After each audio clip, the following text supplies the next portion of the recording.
Instead of invading Iran like everybody expected, the US has limited itself to some airstrikes. Just like everybody was waiting for the United States to send troops to Iran, it seems like that's not happening. And that's a very wise decision, because invading Iran would have devastating consequences on the entire US economy. It had the potential to crack down the entire economy.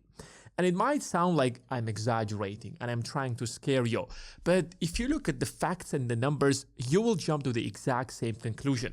So here in this video, I'm gonna simply give you the facts and the numbers, and I want you by the end of this video to tell me your opinion. The first and the most important question is that how much will the war actually cost the United States? Because at the end of the day, everything goes back to money. The United States has the world's largest economy with $30 trillion GDP, while the Iranian economy is valued at $400 billion. United States has some of the most sophisticated weapons in the world. But these weapons cost a lot of money. It's not easy to operate some of those fighter jets or send some of those rockets or use some of those missiles. However, at the end of the day, it doesn't actually matter how much the war is going to cost, because the United States will borrow that money anyways. If you pull out the budget of the US, you'll find out that there is a $2 trillion deficit. So whether the war will cost $2 trillion, $3 trillion, like in the case of Iraq, it doesn't matter. That money will be borrowed either ways. So the question we should be asking ourselves is that how much will it cost the government to borrow that money? When the United States invaded Iraq, the balance sheet or the budget of the government was at around $157 billion, which is a lot of money. Some governments do not have that kind of government budget.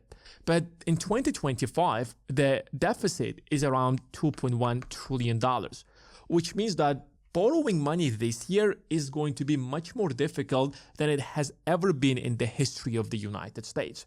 So to find out the true cost of the war, we have to find out at what interest rate the government is going to borrow money. So, for example, if you're borrowing $1 trillion and the interest rate is 1%, then the cost of that debt is $10 billion. However, if we raise the interest rate from 1% to 10%, suddenly the cost of borrowing $1 trillion will be $100 billion. So whether the world will cost $3 trillion or $4 trillion, the most important number that we should be paying attention to is the interest rate. And that's why we have the bond market. But the main question is that who is going to determine at what interest rate the government will borrow that money? Will it be 1% or will it be 10%? The yields are determined by the supply and demand in the market. If a lot of people on one side, if a lot of investors would want to loan their money to the government of the United States, then the government has the option to offer lower interest rates. But on the other side, when there aren't many people who want to loan their money to the government, then the government will start offering higher and higher interest rates to attract people to invest in the United States debt. Investors on the other side will evaluate the risks. If the risks are too high, they will demand higher interest rate. If the risks are too low, then they will accept a much lower interest rate. Take two governments. The US government, that has the most powerful economy in the world, and Venezuela, that is on the brink of catastrophe. If you're loaning your money to Venezuela, you're going to demand a very high interest rate. Just like if you're investing in a very risky crypto project, you will demand like 20% interest rate. But if you're investing in the S&P 500 that has been growing consistently at around 8 to 10% for the last 100 years, you're not expecting more than 10%. If you're investing in a very solid company such as Apple that has a very great track record and has proven products in the market, you're not expecting Apple to grow by 2,000% within the next year.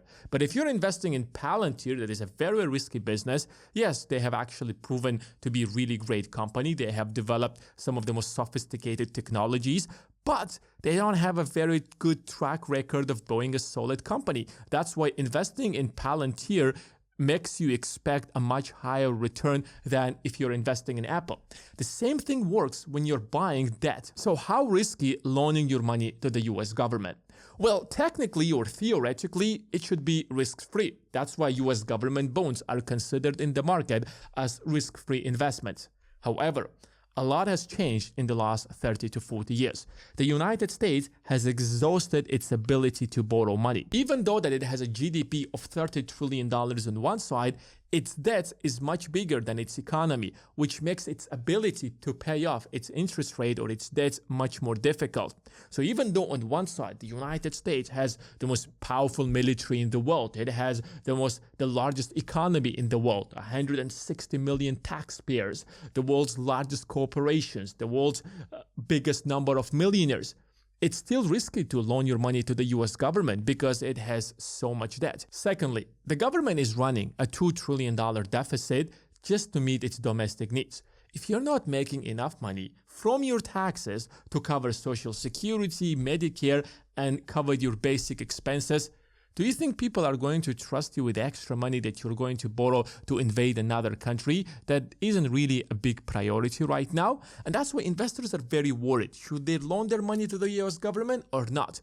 And that's why, even though that the US debt is considered to be as a risk-free investment, yields on the US government bonds are much higher than you expect. Currently, or at the time that I'm recording this video, yields are anything between 4% and 5%. Let's compare that to another government, such as Germany.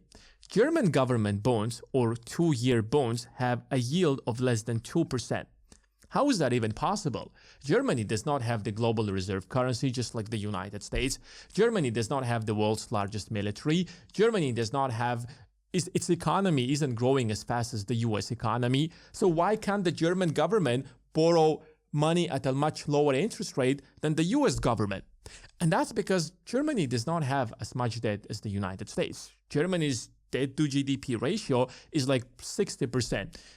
Germany has been very disciplined with its spending. It does not waste money on things that it doesn't mean. It doesn't start war all across the globe. And that's why investors are more confident to loan their money to the German government, because they know that the German parliament, the German government is very responsible with that money. They're not going to overspend and cause massive inflation in Germany that will devalue the euro. And any kind of massive borrowing has the potential to hike the yields even farther.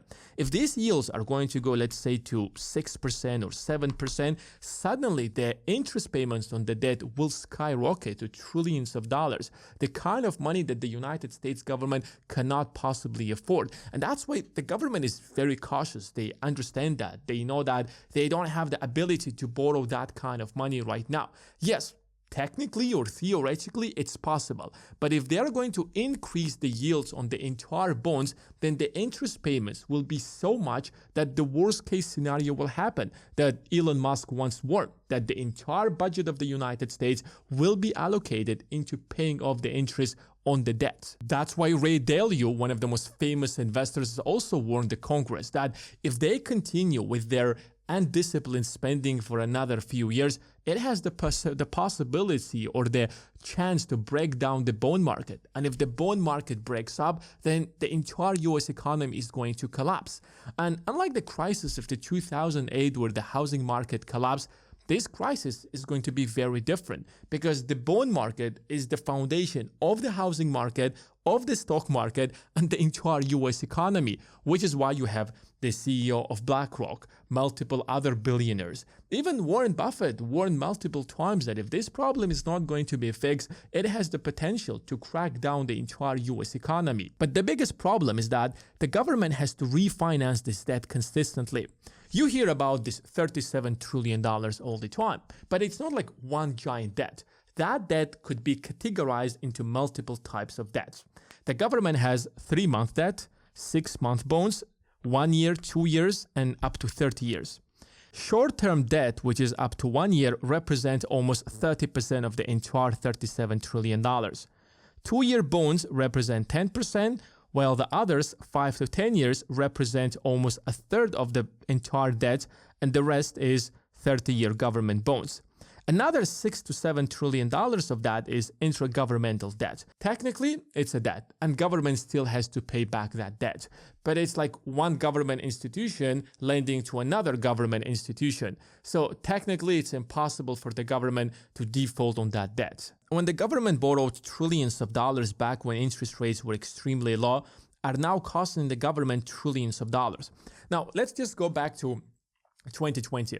If the government borrowed $1 trillion in 2020 at 1% interest rate because the yields were extremely low, when the lockdown happened and countries started closing down their borders, investors got scared and they invested a big chunk of their portfolio into the US government bonds because these are risk-free investments. And that's why, because of that demand, the yields were extremely low. So let's suppose that they were 1%. $1 trillion debt would cost the government $10 billion. But because the government has no ability to pay back that debt, it's carrying that debt year by year. And now in 2025, it has to refinance that debt, since a lot of that debt is either 6-month government bonds or 1-year government bonds or 2-year government bonds. Which means that in 2025, the government will refinance that debt at the current interest rates, which are between 4 to 5%.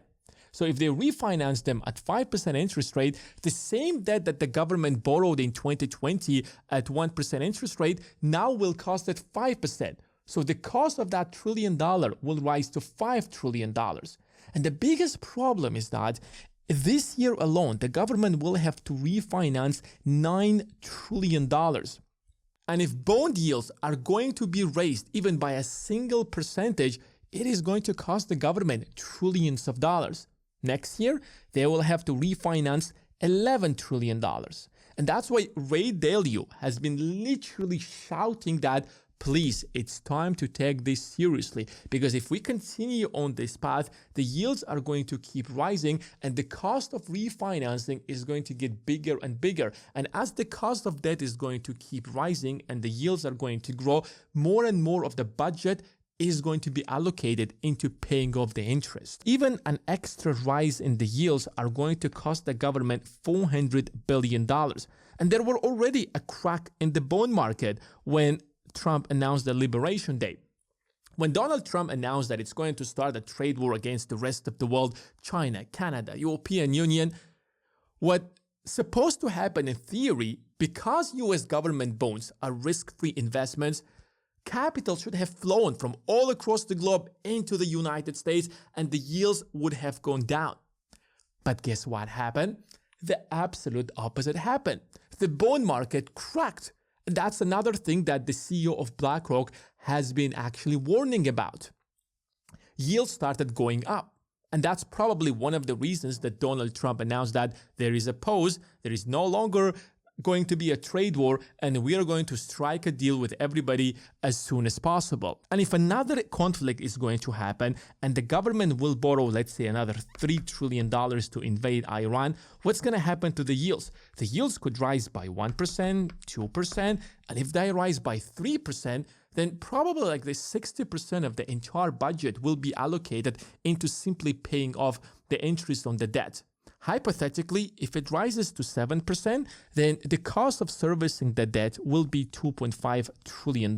You are working super hard. You're paying income tax, payroll tax, sales tax, and you're thinking that the government will take that money and will provide you with Social Security or with Medicare or will improve the country. No, it cannot possibly do that, because the first priority of the government is to pay off the interest on the debt. And if the government last year made $5 trillion and at 7% yields, the interest payments will rise to $2.5 trillion, that's 50% of the entire budget directly going into paying off the interest on the debt alone. Because after this, it can easily spiral out of control. And that's why the government right now cannot afford an extra $2 to $3 trillion to start another invasion. And these wars are very complicated. Once you start them, you never know how you can possibly stop them. And that's why the US probably just limited itself to some airstrikes and declared victory, even though that the initial goal, according to them, was that we are going to change the regime in Iran. So it's good news that the war is not happening. It's good news that the war is actually not happening, but it's also good news for the US budget that another invasion is not going to drag the US economy into a catastrophe, because this crisis, based on everything that we see, is way worse than even the Depression of 1929.